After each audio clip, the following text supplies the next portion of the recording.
Hi, friends. It's Lisa Hetrick, illustrator for Gina K Designs, and I'm so grateful you could join me today. I have a really fun card project and watercolor tutorial to share with you today using markers. But let's dive in first to the inspiration. So I've created this card with my new stamp set with Gina K Designs called Life with Zest, and it is inspiring me to create something a little different. So here's a quick look at the supplies.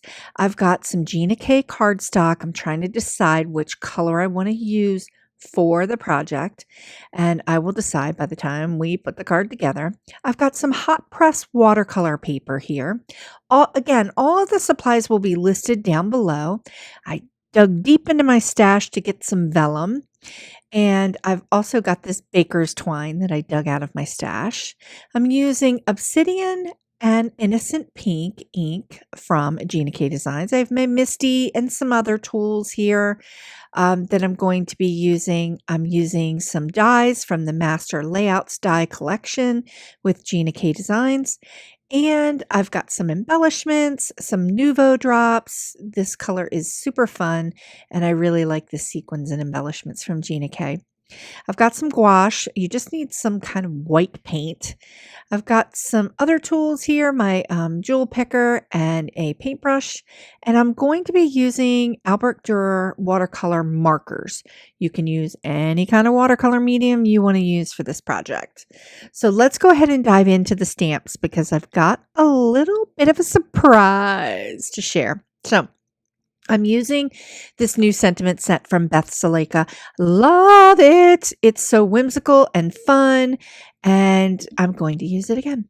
And here is my newest stamp set with Gina K Designs called Life with Zest, and I'm going to be using those blooms that I shared, and I'm bringing out the Always Delightful stamp set in my collection with Gina K Designs. I want to use this cloche here and some of the blooms as a background, but I want to point out this flower right here and say SHAMPOW, because here is the sister flower to the two beautiful blooms that are in the Life with Zest stamp set.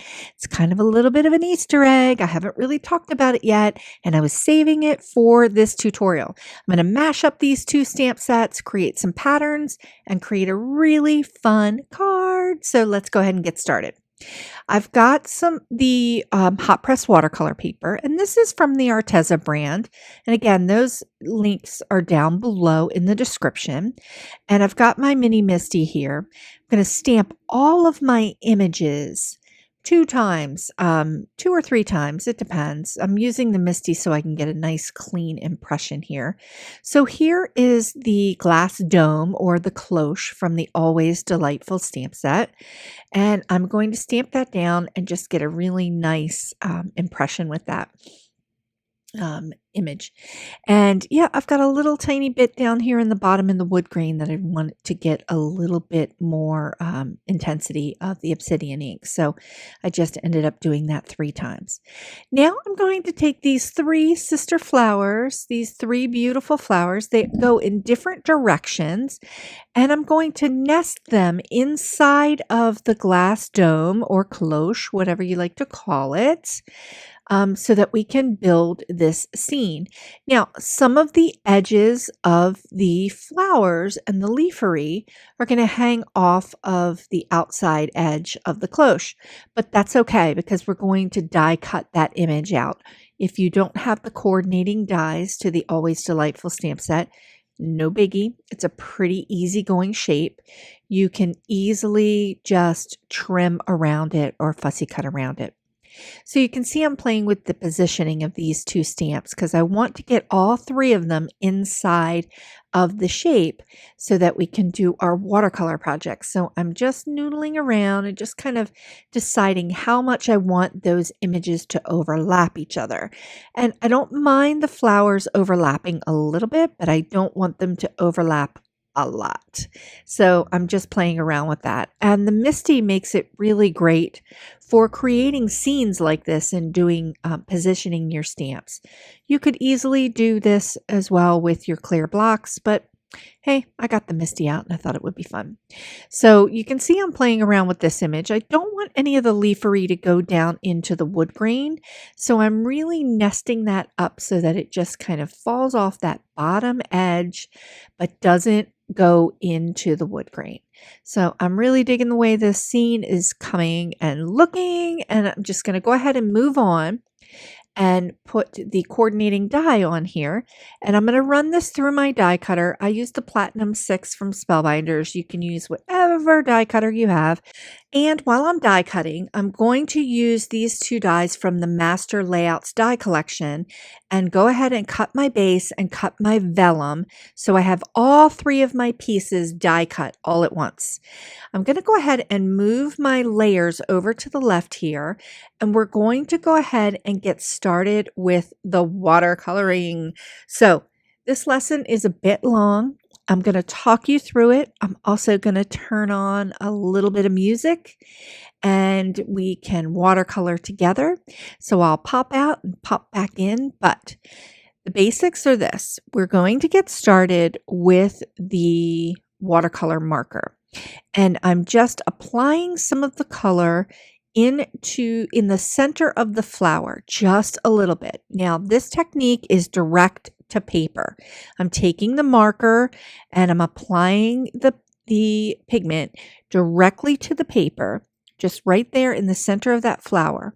My brush is wet and I'm going to draw out that pigment to the outer edge of the petals. And this allows me to get a smooth blend of the color. And you can see I'll dip my brush in the water to just get any excess color off because we're moving from a dark center out to the edges of the petals to light, so dark to light. And this is kind of a first wash at it. We're going to end up doing another wash of color, but I want to get that first layer of color in. So I'm going to do this part of the technique on all three of these blooms and just put some of that color in those center petals and then use my brush, a clean brush, to just pull that color to the outer edge. Now, you could use colored pencils, watercolor pencils for this technique. You could use any of your pan watercolors, tube watercolors, other water-based markers like Tombows, or if you're using Tombows, you need to work a little bit quicker. Or you could use Zigs or Artezas or any of those water-based kind of markers that you can use for watercoloring.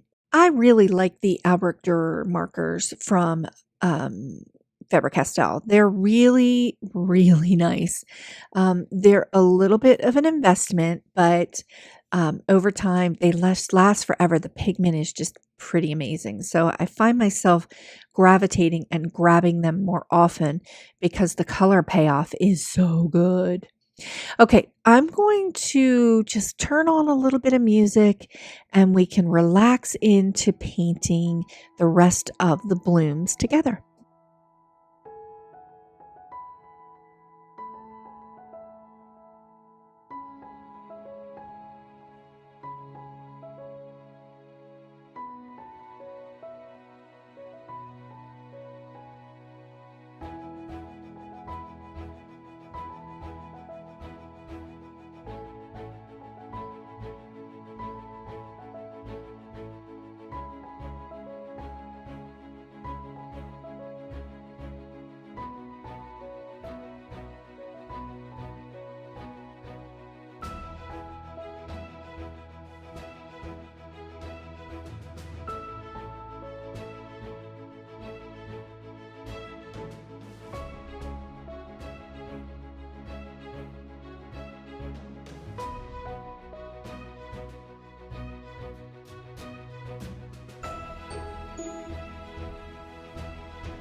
Okay, that was super fun, and I'm loving the way these blooms are looking. So we're going to go ahead and move on to doing the same thing and taking care of the leafery in all three of the blooms here. Now, there isn't a lot to paint here, so you just want to be very delicate in the amount of paint that you put down. You really only need like a little droplet in these areas because there's some open line areas in the stamps and some solid areas. So I'm just adding a little dollop of color in there and just kind of blending the color around. And this is going to come up pretty quickly. That marker is very juicy. So you can see that I'm pulling some of that color away because it got super, super juicy coming right out of the marker. And that's what I love about the Albrecht Durers. They have a lot of pigment inside them. So they really last a long time. So, okay, so I've got those colors in. Now, we're going to go back. We've got that first blush of color done on the red blooms. So now we're going to go back in and just add a little bit more to the center and kind of blend it out. And this is just adding another layer of color, glazing in some more to add a little more depth to the flower blooms. Okay, so now we're going to move on to creating the pattern that I want to create on the scalloped layer of the cardstock here. And this is actually a piece of hot press watercolor paper as well, but you could use any kind of paper that you want to for this layer. But I want to create the pattern underneath on that layer, and we're going to put that piece of vellum over top of it just to soften the look of it.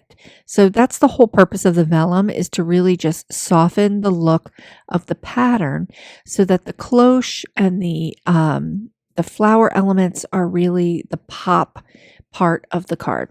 So I'm just using that little bloom from the Always Delightful stamp set, and I'm just inking it up with Innocent Pink and stamping just a random pattern around the base of this cardstock.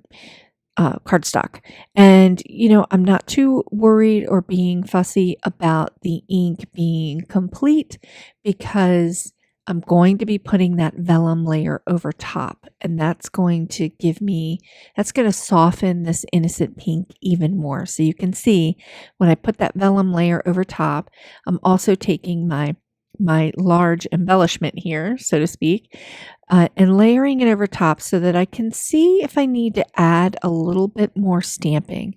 And I did decide to go ahead and get that leafery element from the Always Delightful stamp set, ink it up with some of the Innocent Pink as well, and then just go ahead and fill in some of the open areas around these blooms to create some more interest with the pattern. Now, I could have changed colors and maybe did green for the leafery here, but I decided to go ahead and use the Innocent Pink and just fill in my pattern because a lot of this pattern that I'm creating, that's why I'm not being so fussy, is not going to show up very well because the cloche with the flowers is going to go over top of it along with the vellum. So okay, now we're going to go ahead and move on, and we're going to do some more watercoloring. And now we're going to work on the background behind the flowers.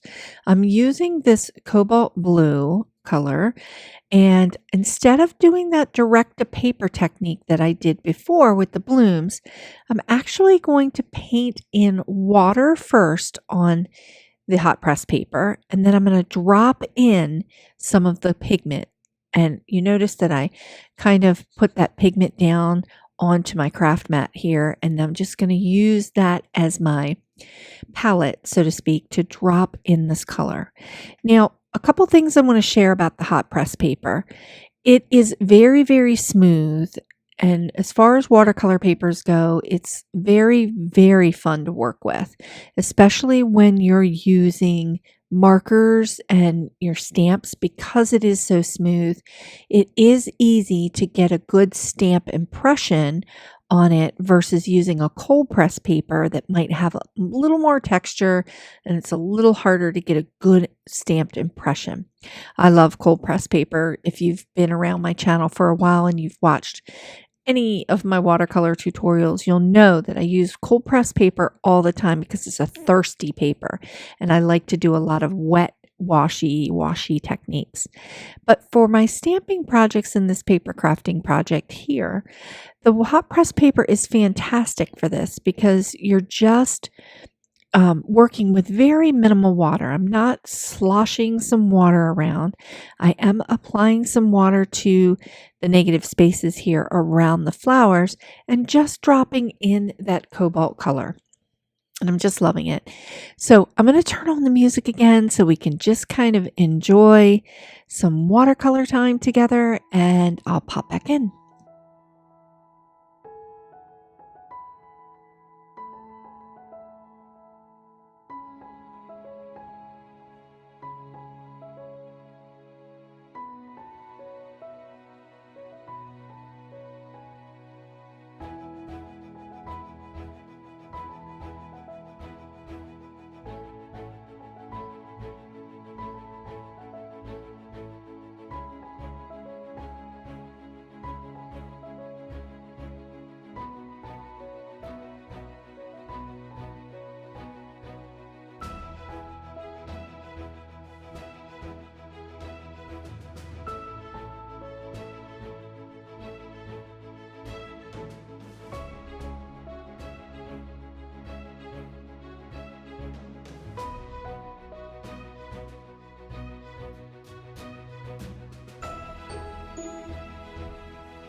Okay, I'm putting the finishing touches on this background and I'm really loving how watercolory everything looks. It's going to be the star of the show on this card. So moving on to assembling the card, it took me a little while to decide if I wanted to use the jelly bean green cardstock or if I wanted to use the red stock cardstock, but I ultimately ended up with the red cardstock because I think those blooms have enough red elements in it and that card base will really help that embellishment pop.